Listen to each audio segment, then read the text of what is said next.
হয়, আপোনালোকে জানে যে আমাৰ যিটো কাশ্মীৰৰ যিটো পেহেলগামত যিটো ইনচিডেণ্ট হৈছে, সেই ইনচিডেণ্টটোৰ পিছত আমাৰ আজি এটা ভিডিঅ' দৃষ্টিগোচৰ হৈছিলে, ভিডিঅ' ফাইল এটা, য'ত MLA বিধায়ক আমিনুল ইছলামে এটা মন্তব্য কৰিছিলে, যিটো মন্তব্য আমি ভাবো যে মানে খুব উত্তেজিত আৰু যিটো মানে তেওঁৰ পৰা এইটো আশা কৰা নাযায়, আৰু সেইটো তেওঁ মানে ইনচাইট কৰাৰ কাৰণে সেই মন্তব্যটো তেখেতে দিছে, আৰু সেই মন্তব্যটো আমি অফেন্স হিচাপে লৈছো, আৰু সেইটো আমি এটা কেছ ৰুজু কৰিছো। কেছ নম্বৰ হ'ল 347/2025।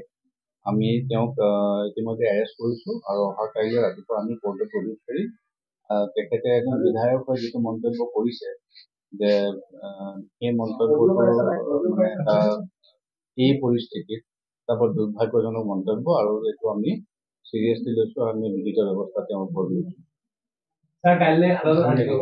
হয়, আমি অহা কাইলৈ তেখেতক আদালতত হাজিৰ কৰিম, আৰু তাৰপিছত আমি তদন্ত আগবঢ়াই লৈছো। ছেকশ্যন কেইটা লৈছো 152, 197, 197(1), 113(3), 352 and 353 BNS। হয়, তেখেতৰ ঘৰত আমি অভিযান চলাই তেখেতক গ্ৰেপ্তাৰ কৰিছো। তেখেতৰ আমি এতিয়া আমি সোধ-পোছ কৰিম, আৰু কালি আমি পুলিচ কৰিম।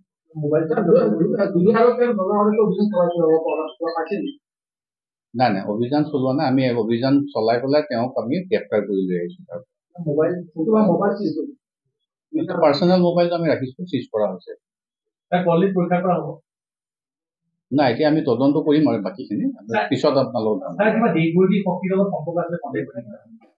তদন্ত কৰিলে গম পাম। এতিয়া আমি মোবাইলৰ তদন্তখিনি কৰি চাওঁ, আৰু কিয় তেওঁ মন্তব্য দিছে সেইটো গুৰুত্বপূৰ্ণ কথা। তেওঁ কি কাৰণে এই কথাটো ক'লে সেইটো আমি এতিয়া তদন্তত আমি উলিয়াবলৈ চেষ্টা কৰিম। ডেফিনেটলি আমি জিম্মাত বিচাৰিম। আমি বিচাৰিম, এতিয়া আমি সোধ-পোছ কৰি লওঁ। গোচৰ নম্বৰটো হ'ল 347/2025।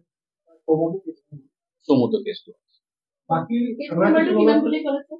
347/2025।